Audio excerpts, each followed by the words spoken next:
आज मी तुम्हाला आमच्या वहिनीची रेसिपी सांगणार आहे बिर्याणीची। त्यांना माझं लग्न झाल्याच्या नंतर त्या अशा प्रकारे बिर्याणी बनवायच्या। काही नाही, सिंपल असं चिकनमध्ये 4-5 मिरची, कोथिंबीर, तळलेला कांदा, धना पावडर आणि 10वाला चिकन मसाला टाकायचा। बरं, एव्हरेस्टचा असा मोठा पॉकेट नाही टाकायचा, सुहानाचा मोठा असतो तो नाही टाकायचा, त्याच्यात खडे मसाले वगैरे असतात।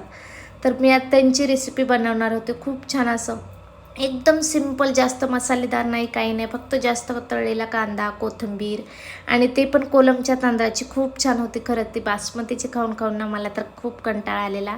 मी सारखं तीच बिर्याणी बनवत होते, पण आता खूप वर्षाच्या बाद म्हणलं चला त्यांची बिर्याणीची रेसिपी आठवली मला, चला म्हणलं आज ट्राय करावं।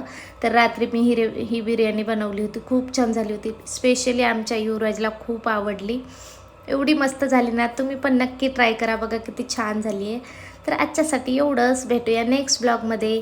माझ्या चॅनलला फॉलो करा, लाईक करा, कमेंट